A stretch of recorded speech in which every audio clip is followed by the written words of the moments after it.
If you're watching this video, it means you're interested in upgrading your peripherals for your content, and you may not know where to begin. The good news is if you're here, then you're in the right spot, and the better news is you don't have to break the bank to do so. With the advancement of all things technology, you don't have to go browsing r/battle stations and buying everything in the picture. Whether you make pre-recorded content or stream, I want to give you some advice on upgrading your peripherals in the shortest amount of time as possible. As I've said before, lighting is one of those components that can take a good video to a great video. And it's not a one solution fits all. There's a ton of options that allow you to try different angles and moods depending on the vibe your video is going for.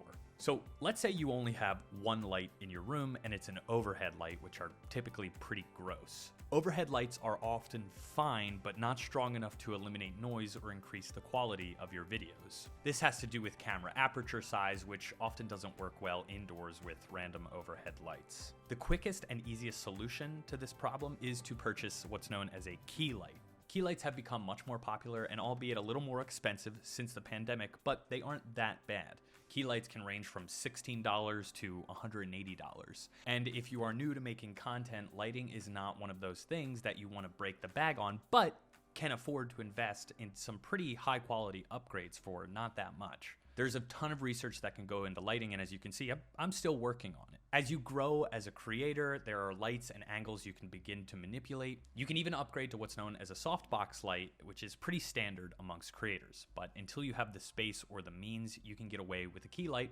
preferably two. The Elgato key light has become pretty standard due to its integration with a Stream Deck. However, in my opinion, the key light is a little pricey, but you could go for the key light Air, which comes in at around $130. But I'll do you a favor, I'll leave a link in the description for some cheaper alternatives. Let's move on to the second thing, which is audio. I have another video that talks all about audio and adjusting it to better your content, so check that out, but I'm gonna keep this simple. There are a few routes you can go when deciding to upgrade your audio. So the first question you need to ask yourself, how am I going to capture it?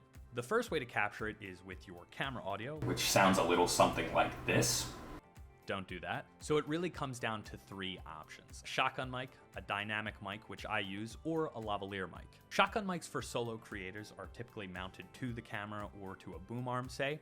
These mics are great for easy sound pickup. They plug directly into your camera if you're using a mirrorless or DSLR. Now, similar to lights, there is a price range that comes to shotgun mics, so I'm going to recommend the Rode Video mic for the cheaper side of things and the Sennheiser MKE600 for the most expensive option.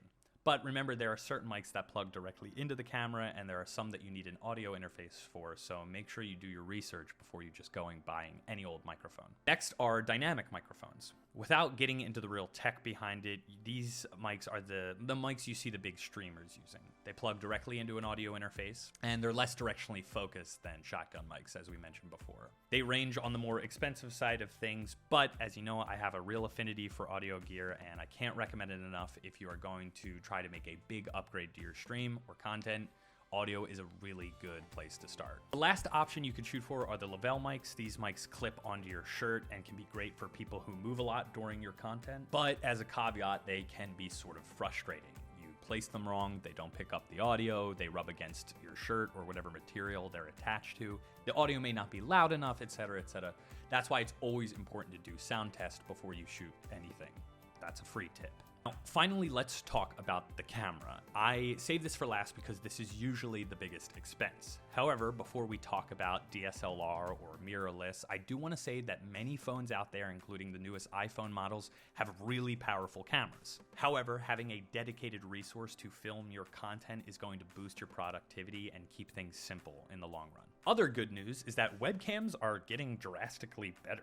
But if you're watching this video, I'm assuming that you're probably looking to upgrade to a digital camera. Here is the main thing to consider, and that's price. First and foremost, cameras can range into thousands of dollars, but there are starter kits out there that it can accomplish so much. For example, when I upgraded to the Canon EOS M50, I found out that Canon had software that was free that turned your camera into a webcam. So I had a webcam, I had a streaming camera, and I had a content camera. Many creators use the Sony a6000, which can also be dedicated to stream. But if this is your starting video, then I know there are a lot of specifications about cameras that even I don't fully understand.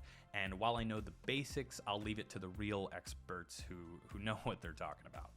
Whatever you do, do not spend thousands of dollars on a camera that you don't know enough about. Full transparency, that's what I did. I spent more on a camera thinking it would just automatically fix all of my video needs, but it did in the raw input sense of things, but there was so much more I needed to learn. Since creating content, I delved into what it meant to having a better camera, and the number one thing I learned about making cameras better: lighting, lighting, lighting. You'd be shocked what proper lighting can do to a camera. Now, that's it. I promised a short video on the information that you needed to get started. Start with lighting, then move to audio, then go to a camera. In my opinion, that's the least expensive to the most expensive fix you can have for any of your content. Now, I hope you found this quick and easy and enjoyable. If you found it useful, please like, subscribe, blah, blah, blah. You know my goal: to be fully transparent with you to help you make better content. Till next time.